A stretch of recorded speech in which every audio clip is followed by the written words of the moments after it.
अपन पढ़ रहे हैं ब्लड प्रेशर। अब एक चीज, ब्लड प्रेशर अपने वाइटल साइन के अंदर काउंट होता है। इसके अंदर काउंट होता है वाइटल साइन के अंदर। वाइटल साइन कितने अपने? 4। पूरे 4 ही क्या है?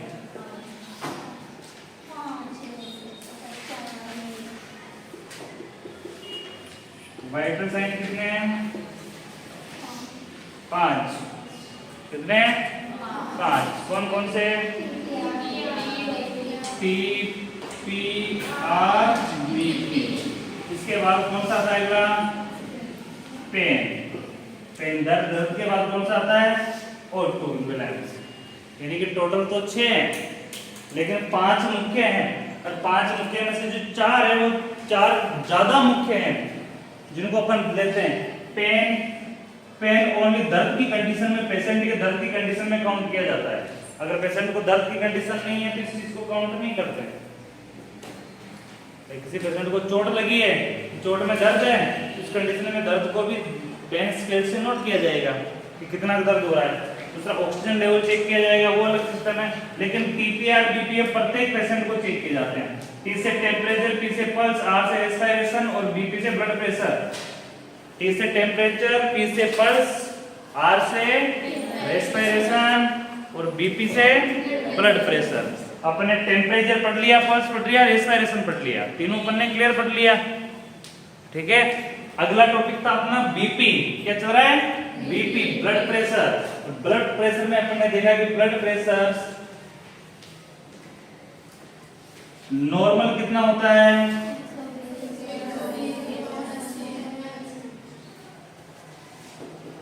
120/80 mmHg। मात्रा क्या इसका? mmHg। ये नॉर्मल है। सामान्य ब्लड प्रेशर 120/80। इसके ऊपर वाले पार्ट को क्या बोलेंगे? Systolic blood pressure. और नीचे वाले को क्या बोलेंगे? Diastolic blood pressure. और इसके दोनों के मध्य जो गैप है उसको क्या बोलेंगे? Pulse pressure. क्या बोलेंगे? Pulse pressure. जो कितना होता है नॉर्मल? 40। 120 में से 80 को बाकी निकालेंगे तो कितने बचेंगे? 40। 40 क्या है इसका? Pulse pressure. तो बीपी का ऊपर वाली संख्या को सिस्टोलिक ब्लड प्रेशर कहते हैं, नीचे वाली संख्या को डायस्टोलिक कहते हैं, और इसके बीच का जो गैप है उसको क्या बोलेंगे? Pulse pressure. यहां तक सबको क्लियर था? अब इसमें आगे देख रहे हैं अपन की स्थिति क्या होती है, कैसे इसको चेक करते हैं। तो बीपी को चेक करने के लिए बीपी उपकरण की आवश्यकता होती है। किसकी आवश्यकता होती है? बीपी उपकरण की आवश्यकता होती है। बीपी उपकरण का नाम क्या है?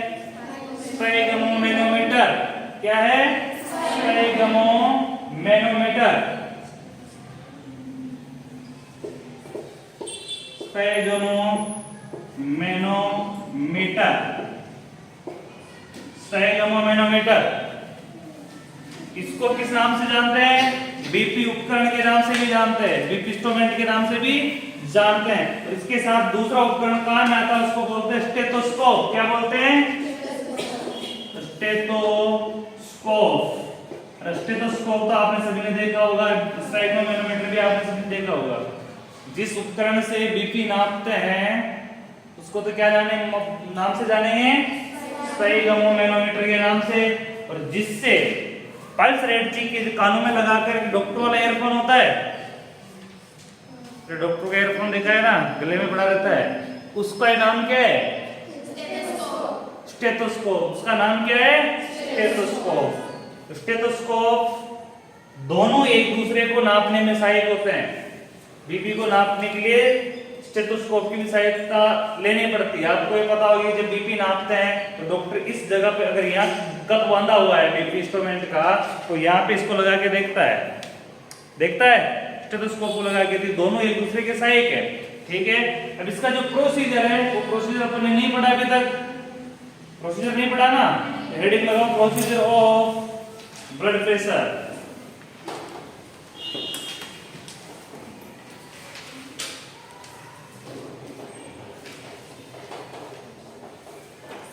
Procedure of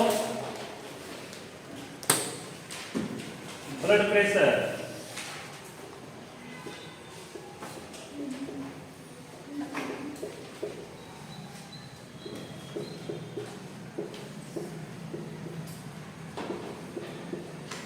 procedure of blood pressure.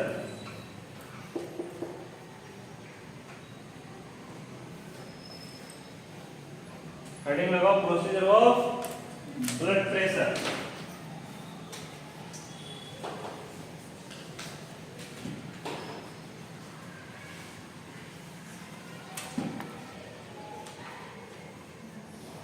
वही सारणी बना लो इसमें भी।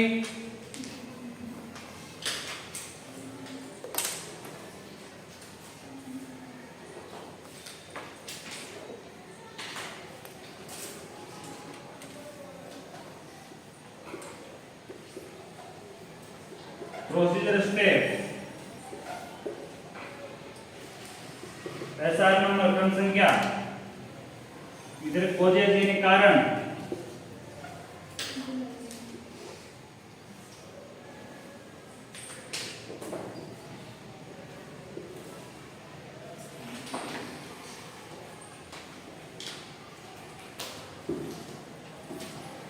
स्टेप में लिखना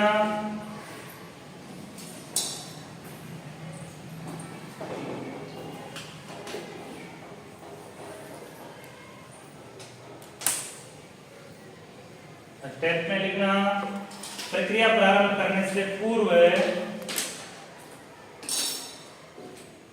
एक नंबर लगा के लिखना प्रक्रिया प्रारंभ करने से पूर्व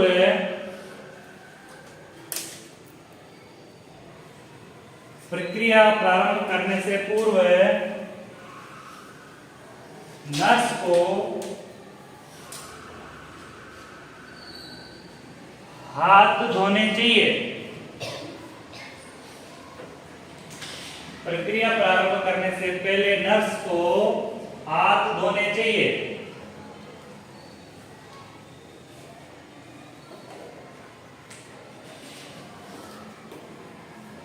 कारण में लिखना संक्रमण से बचाने के लिए या बचाने हेतु,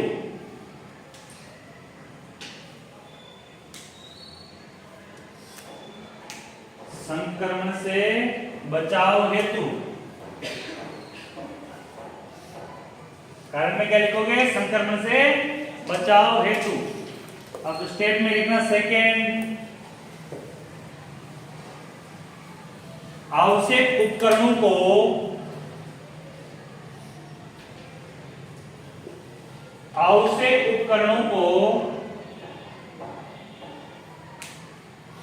रोगी के पास टेबल पर रखना। आवश्यक उपकरणों को रोगी के पास टेबल पर रखना।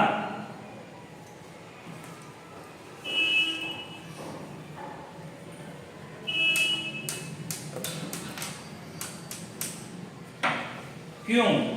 कारण में लिखना सामान आसानी से उपलब्ध हो सके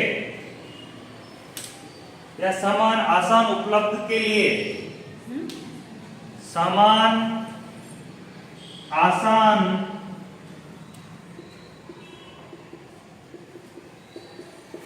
उपलब्धता के लिए, सामान आसान उपलब्धता के लिए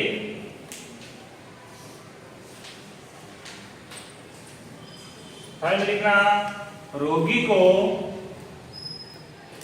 प्रोसीजर में लिखना रोगी को संपूर्ण प्रक्रिया के बारे में बताना। रोगी को संपूर्ण प्रक्रिया के बारे में बताना।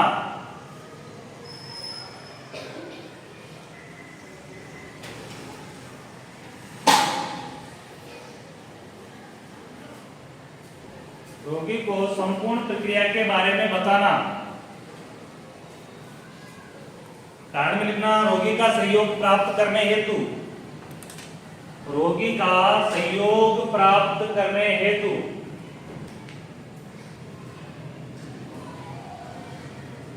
रोगी का सहयोग प्राप्त करने हेतु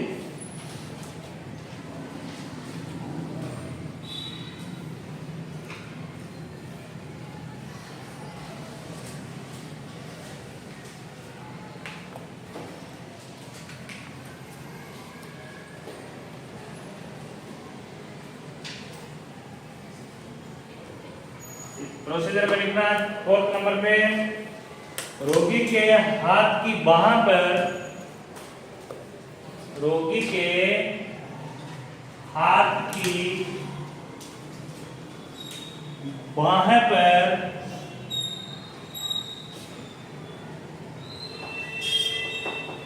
कप बांधना। रोगी के हाथ की बाह पर, बाह नहीं ऊपर वाली भुजा, बाह पर कप बांधना।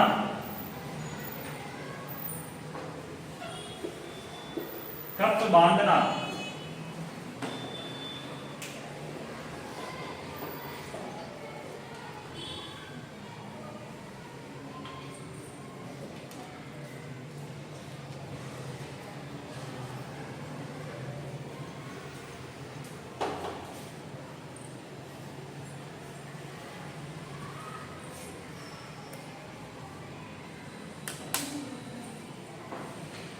पंप की, इसी में लिखना 4th नंबर, पंप की, प्रोसीजर में लिखना पंप की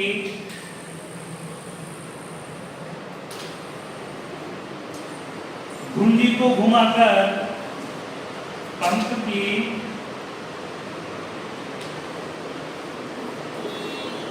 घुंडी को घुमाकर बंद करना।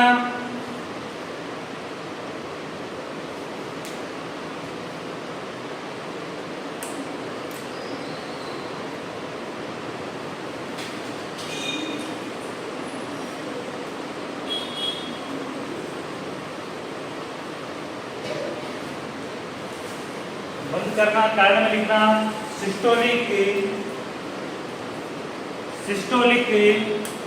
बीपी नापने के लिए, सिस्टोलिक बीपी मापने के लिए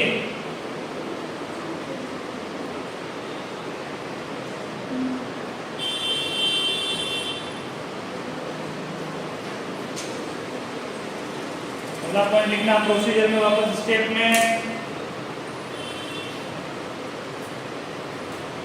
पंप की सहायता से, पंप की सहायता से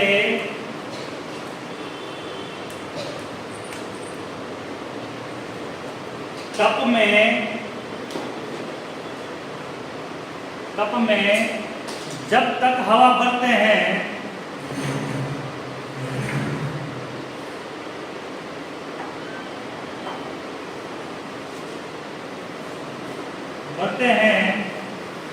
जब तक ब्रेनकियल धमनी की नाड़ी,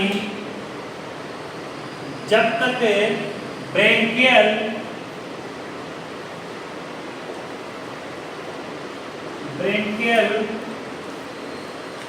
धमनी की नाड़ी, ब्रेनकियल धमनी की नाड़ी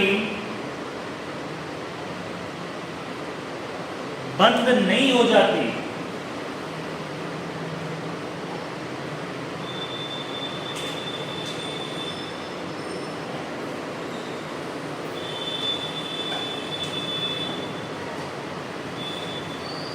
नेक्स्ट लिखना इसी साइड पे प्रोसीजर पे,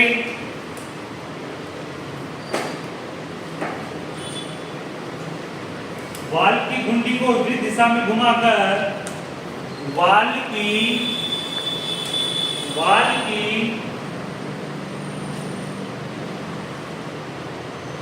घुंडी को विपरीत दिशा में घुमाकर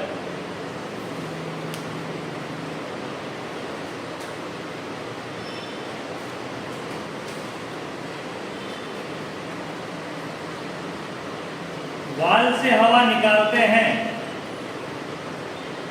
घुंडी को विपरीत दिशा में घुमाकर वाल्व से हवा निकालते हैं।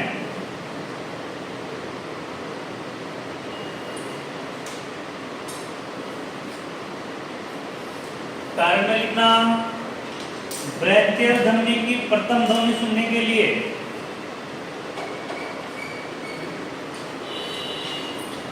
ब्रांचियल धमनी की प्रथम ध्वनि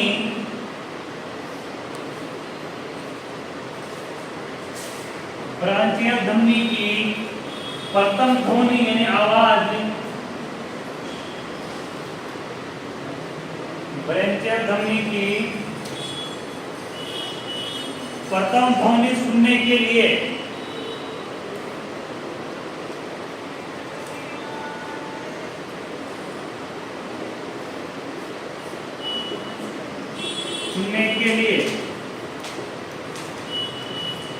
नेक्स्ट लिखना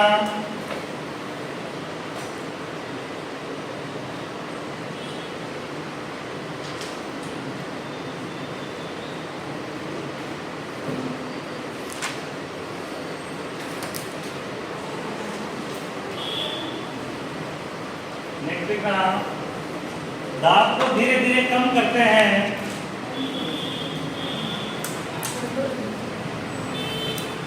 दाब को धीरे धीरे कम करते हैं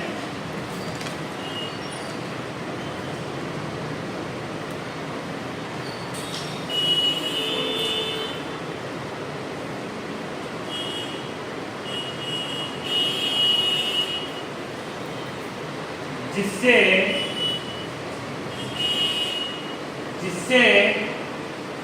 नाड़ी की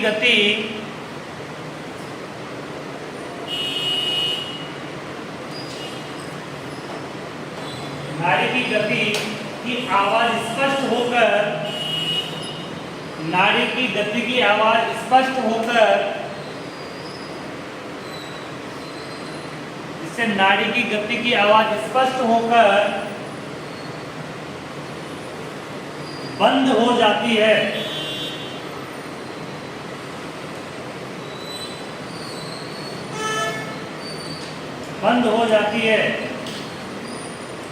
कारण लिखना डायस्टोलिक दाब का पता करने हेतु डायस्टोलिक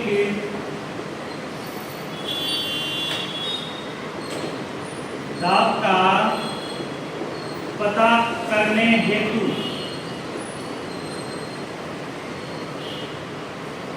डायस्टोलिक दाब का पता करने हेतु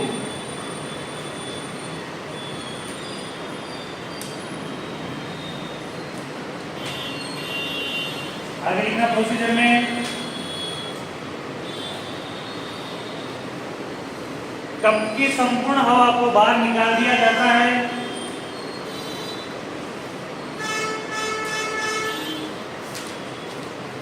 कप की संपूर्ण हवा को बाहर निकाल दिया जाता है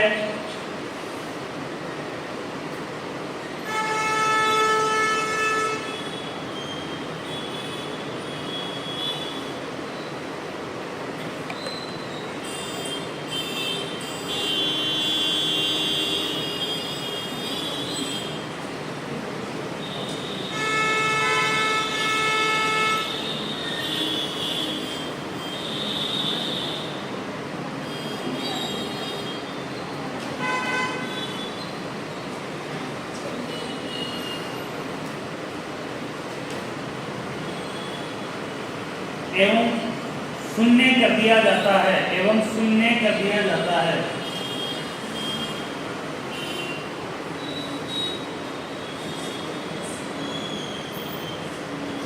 शून्य जीरो। नेक्स्ट पॉइंट लिखना प्रोसीजर में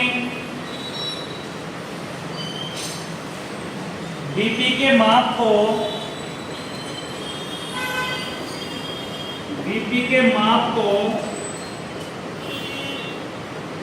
TPR chart TPR BP chart में नोट किया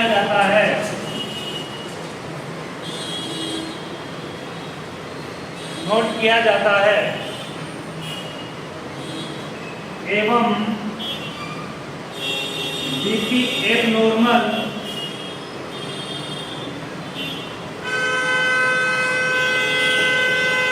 होने पर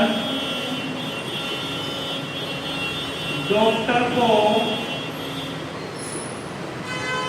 सूचित किया जाता है। बीपी एबनॉर्मल होने पर डॉक्टर को सूचित किया जाता है।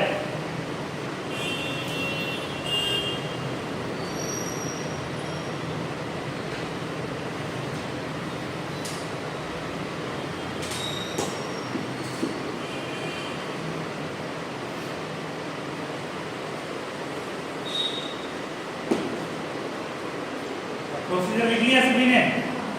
अब समझना, अब कॉपी को एक साइड में लिख दो।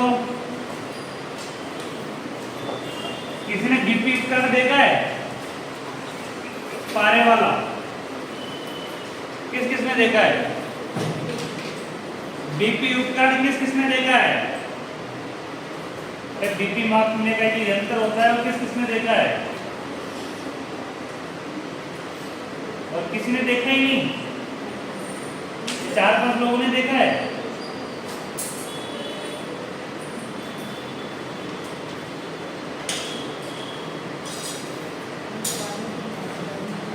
तो अच्छी बात है, देखा उसने। अपन बात कर रहे हैं पारे वाले बीपी की। किसकी बात कर रहे हैं? पारा वाला, जो मर्क्यूरी वाला जो बीपी इंस्ट्रूमेंट होता है, स्पेक्ट्रोमैनोमीटर होता है, उसी की। इलेक्ट्रॉनिक में कोई वाल्व नहीं होता है, कोई उसके पंप नहीं होता है, उसमें ओनली कप और एक मशीन होती है, इसमें बटन दबाते हैं वो चेक करती है, लेकिन एग्जिट चेक नहीं करती है। वो आईडी से चेक करती है, पूरा एग्जिट नहीं होता है। एग्जिट पारा वाला ही करता है। कैसे?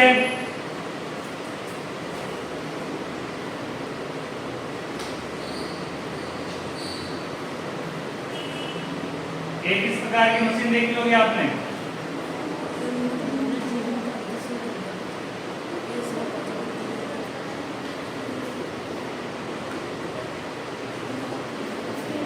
इस प्रकार स्केल होता है, इसमें नाम अंकित होते हैं, ठीक है। इस वाली हिस्से में 2 नलियां होती है, इस वाली हिस्से में 2 ट्यूबें होती है।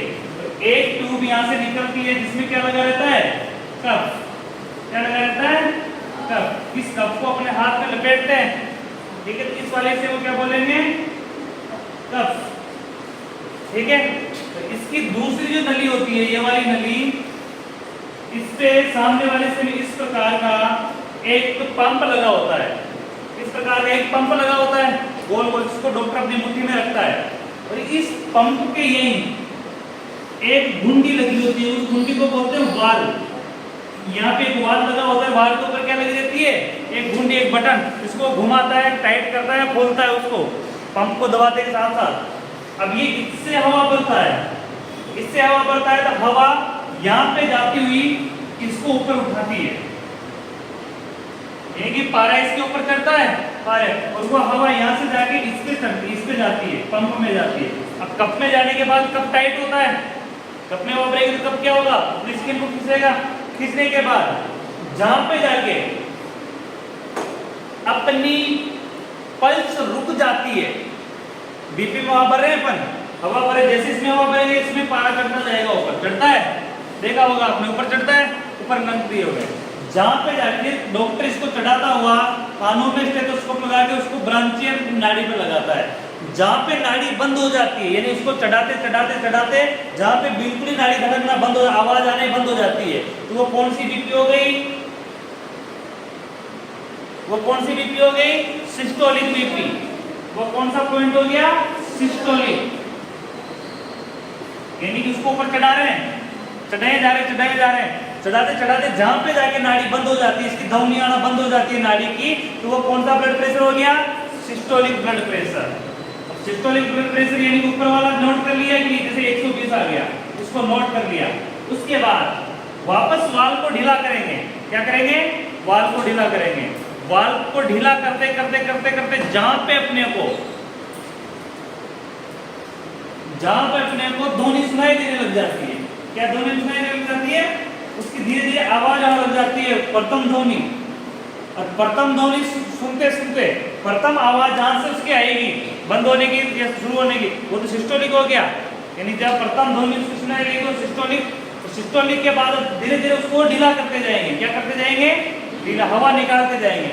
हवा निकाल धीरे धीरे धीरे धीरे क्या होगी कि जो ब्रांचियल धमनी है इसकी स्पष्ट आवाज आने लग जाएगी अपने को, बिल्कुल क्लियर।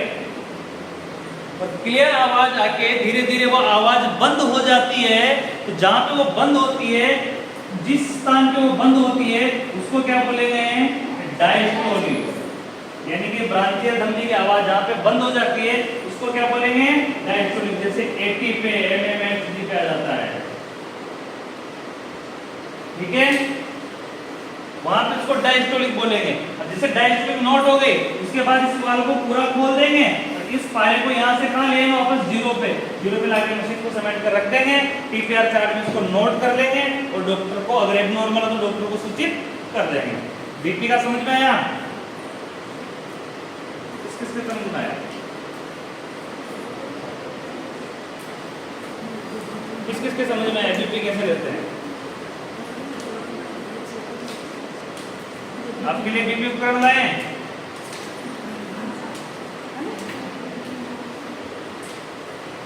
देखा था बीपी उपकरण? नहीं देखा हो तो अपने मोबाइल फोन में जाके सर्च करना, तो वहां देखना बीपी इक्विपमेंट, या तो बीपी इंस्ट्रूमेंट या स्पेग्नोमैनोमीटर, पूरा नाम लिखना। स्पेग्नोमैनोमीटर दो प्रकार के हैं, एक तो लाइट वाला आएगा, एक पारा वाला आएगा। पारा वाला चेक करना। पारा वालों को देखना इसी प्रकार की उसकी बॉडी आती है, एक वाला एक से ऊपर रहता है जिसमें इस प्रकार से बीच में कांच लगा रहता है। कांच के दोनों तरफ नंबर होते हैं, इसके पारा भरा होता है। जैसे अपन इधर से पंप से वो भरेंगे, पारा ऊपर चढ़ता है। एक नीचे इस प्रकार का रहता है जिसके अंदर ये सारी चीजें समेट के रखी जाती है, बॉक्स ही होता है वो, ठीक है। इसका एक वाले ट्यूब के अंदर कप लगा होता है, एक वाले ट्यूब में वाल लगा होता है, पंप लगा होता है। सबको हाथ में बांधते हैं और पंप से हवा भरते हैं। पंप से हवा भरने के बाद जहां पे इसको चेक करते हैं स्टेथोस्कोप लगाकर, जहां पे ये नाड़ी बंद हो जाती है वहीं उसको रोक देंगे। रोक के वापस उसको ढीला करेंगे। क्या करेंगे? वापस ढीला, हल्की हल्की हवा निकालेंगे। और जहां पे पल्स की ब्रांचियल नाड़ी की प्रथम ध्वनि सुनाई देती है अपने को, क्या सुनाई देती है? प्रथम ध्वनि, यानी कि प्रथम धड़कन सुनाई देती है पल्स की, वो कौन सा हो गया? Systolic blood pressure. कौन सा हो गया? Systolic blood pressure. फिर उसको धीरे धीरे अपन खोलेंगे, हवा निकालते जाएंगे। जैसे जैसे दाब को कम करेंगे वैसे वैसे वो ध्वनि कैसे सुनाई देने लग जाएगी? स्पष्ट। और धीरे धीरे उसको पूरा ढीला कर देंगे अपन। ढीला करने के बाद धीरे धीरे वो बंद हो जाएगी, आवाज सुनाई देना बिल्कुल ही बंद हो जाएगी। उस हिस्से को क्या बोलेंगे? जहां पे वो बंद होती है आवाज चालू होकर वापस बंद होती है, उसको कौन सा बोलेंगे? Diastolic blood pressure. दोनों को नोट कर लेंगे। नोट करने के बाद वाल को वापस ढीला करके इसको जीरो पे ले आएंगे, इसको समेट कर रख देंगे और जो भी मात्रा आई है उसको किसमें लिख देंगे? टीपीआर चार्ट में लिखेंगे, ठीक है। क्लियर? अब आज समझ में नहीं आया तो मोबाइल में देखना सारे उपकरण, वापस आके मेरे को पूछना। तो यहाँ समझ में नहीं आती क्लास में नीचे वाले बोर्ड में बता दूंगा।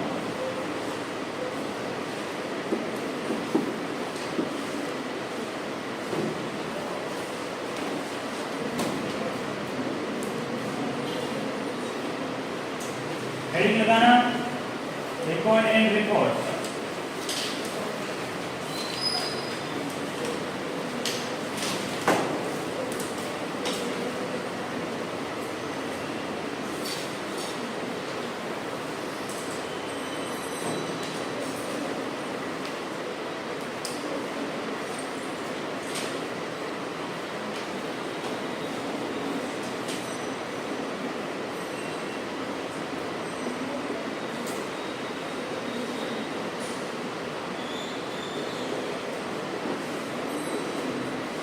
Record and record.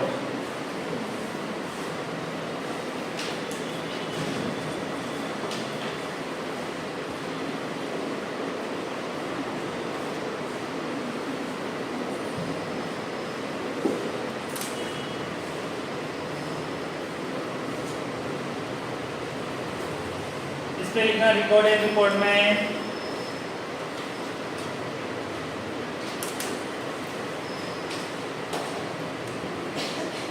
मानव शरीर में मानव शरीर में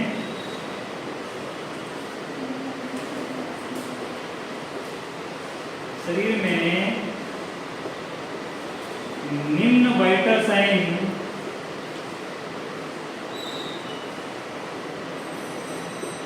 को देखा जाता है।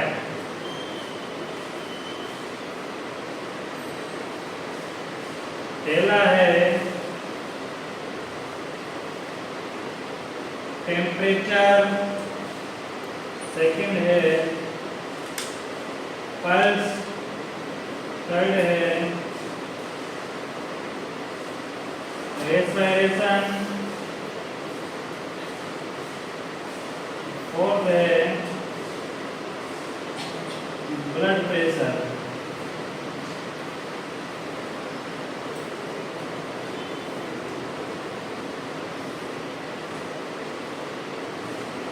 मानव शरीर में निम्न वाइटल साइन को देखा जाता है।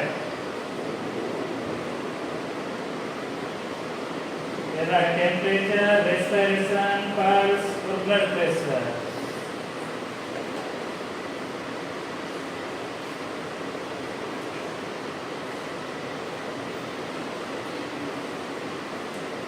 इसमें लिखना आगे इन जैविक चिन्हों का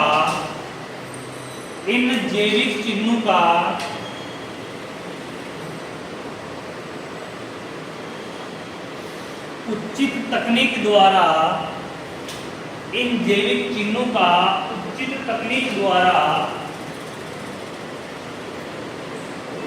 मापन किया जाता है। उचित तकनीक द्वारा मापन किया जाता है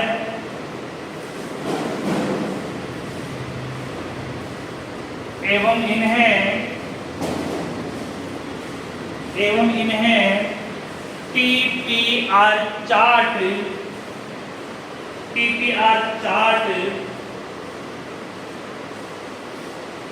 में नोट किया जाता है। टीपीआर चार्ट में नोट किया जाता है।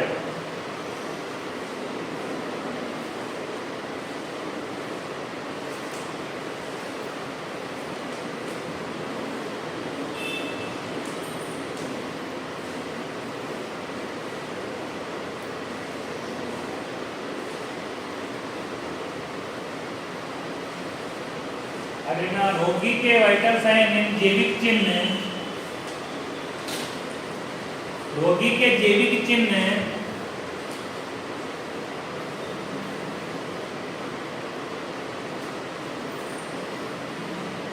असामान्य होने पर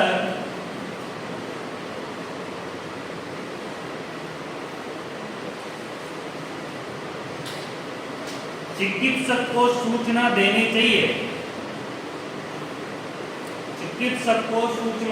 चाहिए।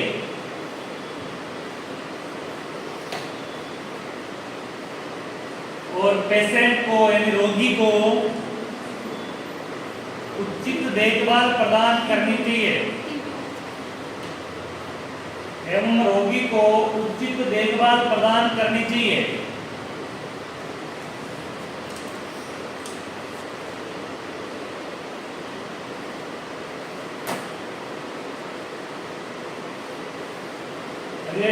बुखार के दौरान रोगी की देखभाल। बुखार के दौरान रोगी की देखभाल।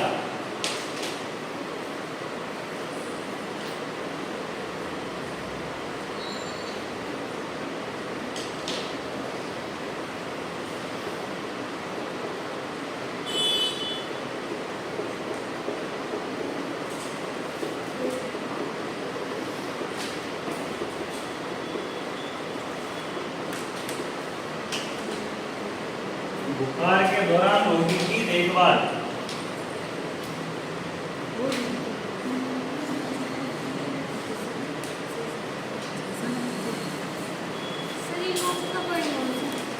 लास्ट वाला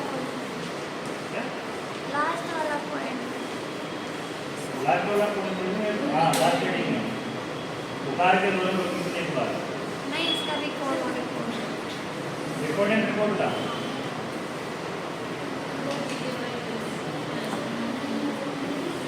कहाँ तक लिया आपने? चिकित्सक की सहायता लेनी चाहिए। चिकित्सक को सूचित किया जाना चाहिए। चिकित्सक को सूचित किया जाना चाहिए एवं रोगी को उचित देखभाल प्रदान करनी चाहिए।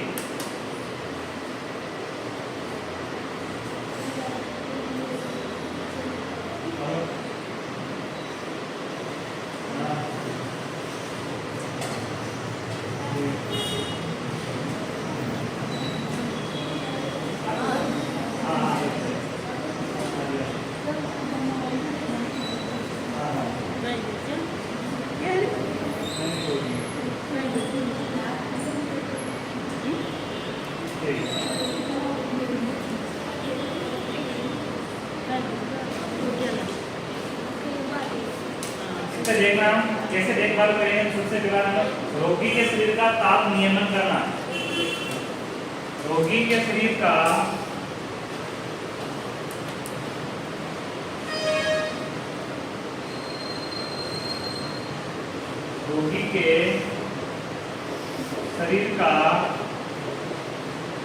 ताप नियमन करना। सेकेंड,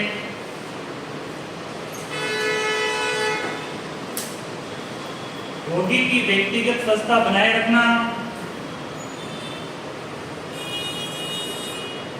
रोगी की व्यक्तिगत स्वच्छता बनाए रखना।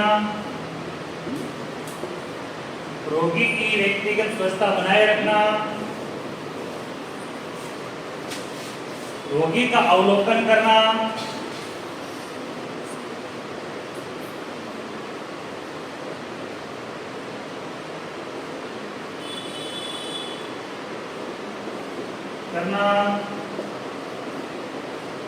रोगी का अवलोकन करना।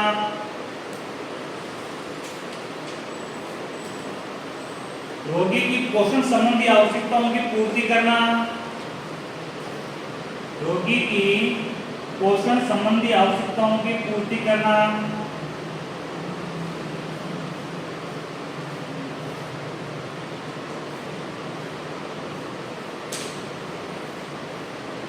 रोगी की पोषण संबंधी आवश्यकताओं की पूर्ति करना।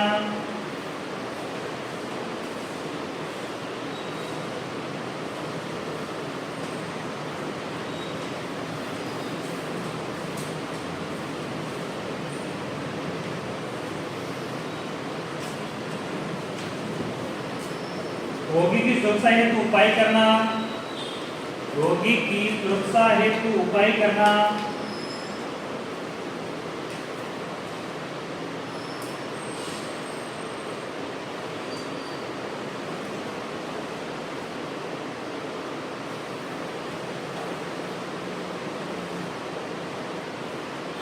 रोगी के आराम हुए नींद संबंधी आवश्यकताओं की पूर्ति करना। रोगी के आराम हुए नींद संबंधी आवश्यकताओं की पूर्ति करना।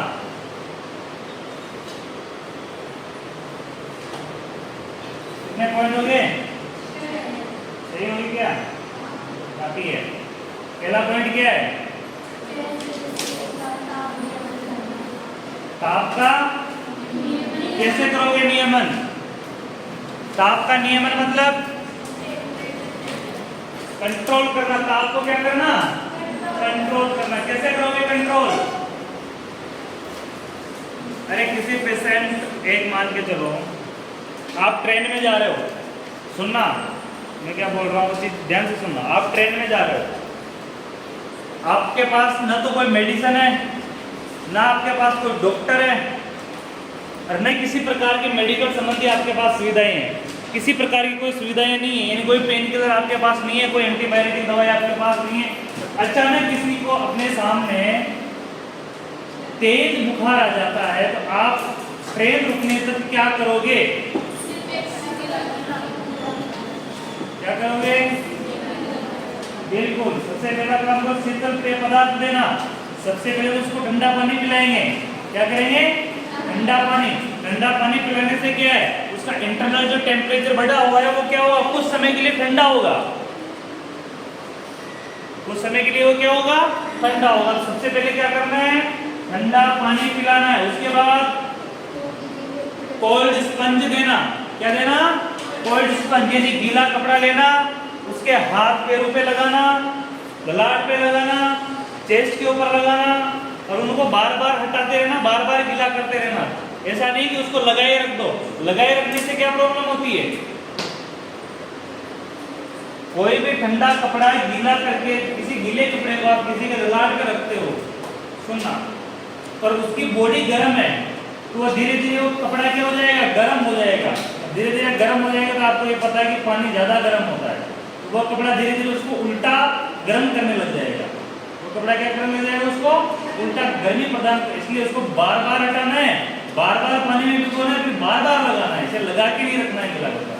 ठीक है, अगला काम क्या करोगे, पंखा हो गया, कूलर हो गया, एसी हो गया, कुछ भी उसको चला के रखना है तो टेम्परेचर वैसे नहीं बढ़ेगा। अगला काम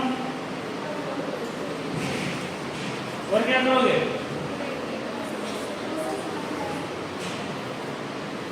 मैं टेम्परेचर नियमन की बोल रहा हूँ। टेम्परेचर नियमन में और क्या करोगे, अगर पेशेंट की फिर भी बॉडी टेम्परेचर लो नहीं होता है, कोल्ड स्पंज देने के बाद, ठंडा पेय पदार्थ देने के बाद भी अगर किसी पेशेंट का बॉडी टेम्परेचर लो नहीं होता है तो उसको क्या करोगे, ठंडे पानी से नहला दोगे। क्या करोगे, ठंडे पानी से नहला दोगे। अगर ठंडे पानी से आपने नहीं नहलाया पेशेंट को तो पेशेंट की फीवर कहाँ चढ़ जाएगा, सिर के ऊपर। सिर के ऊपर जाने के बाद पेशेंट की मौत हो जाएगी, यानी जिसको बोलते हैं ना सिर का बुखार। अगर किसी को बुखार सिर पे चढ़ जाता है तो मौत हो जाती है, इसलिए ललाट पे अपन गीला कपड़ा लगाते हैं। तो अगर अपने पास कोई सुविधा उपलब्ध नहीं है, टेबलेट उपलब्ध नहीं है, अपने को उसका टेम्परेचर मेंटेन रखना है तो अपन सारे मेथड अपनाएंगे और फिर भी कोई रिजल्ट नहीं मिलता है, बुखार नहीं कम होता है, उसके बाद क्या करोगे, उसको ठंडे पानी से भिगो देंगे। नहलाने का मतलब ये भिगो दोगे, यानी पूरे को भिगो के रखेंगे ठंडे पानी से, उसको क्या होगा, टेम्परेचर धीरे धीरे उसका मेंटेन रहेगा। और जहाँ हॉस्पिटल में पहुंच जाओ उसके बाद उसका ट्रीटमेंट स्टार्ट हो ही जाएगा। ये प्रोसेस हॉस्पिटल में पहुंचने तक की होती है। हॉस्पिटल के अंदर किसी पेशेंट को नहीं मिलाता है। हॉस्पिटल के अंदर क्या उपलब्ध हो जाती है, दवाइयाँ उपलब्ध हो जाती है, लेकिन जहाँ तक अपन दवाइयों तक नहीं पहुंच रहे तब तक अपन उसको कंट्रोल करने की कोशिश करेंगे। और अगर दूर है हॉस्पिटल, कंट्रोल टेम्परेचर कंट्रोल नहीं हुआ तो व्यक्ति के सिर गर्म हो जाएगा। सिर गर्म होते हुए क्या होगा, मर जाएगा। होता है। आपने एक चीज देखी होगी, अपने ब्रेन के अंदर एक फ्लूइड होता है, अपने सिर के अंदर और स्पाइनल कॉर्ड पे एक फ्लूइड भरा हो जाता है। इसको बोलते हैं सेरेब्रल स्पाइनल फ्लूइड, CSF। क्या बोलते हैं उसको, CSF। C से सेरेब्रल, S से स्पाइनल, F से fluid, cerebral spinal fluid. Cerebral का मतलब होता है ब्रेन, स्पाइनल का मतलब होता है रीढ़ की स्पाइनल कॉर्ड और फ्लूइड का मतलब होता है नर्व, यानी कि अपने सिर पे और स्पाइनल कॉर्ड पे एक फ्लूइड भरा रहता है, इसको बोलते हैं CSF, सेरेब्रल स्पाइनल फ्लूइड। अब ब्रेन के अंदर फ्लूइड है तो आपको ये भी पता होगा कि कोई भी फ्लूइड वाली तरल चीज जल्दी गर्म होती है, तरल चीज जल्दी गर्म होती है। अब बॉडी में तरल पदार्थ है वो अलग है, लेकिन ब्रेन पे जाएगा तो डायरेक्ट कौन प्रभावित होगा, तरल पदार्थ गर्म होगा, यानी कि इससे ब्रेन ज्यादा गर्म होगा। ज्यादा गर्म होगा तो अपने CPU है, अपना जो ऊपर वाला एरिया है, ये क्या हो जाएगा, निष्क्रिय हो जाएगा, यानी इसकी नर्व फेल हो जाएगी। जब नर्व फेल हो जाएगी तो ऑटोमेटिक व्यक्ति क्या हो जाएगा, डेड, मृत्यु हो जाएगी। ठीक है, इसके बाद आगे तो पढ़ेंगे।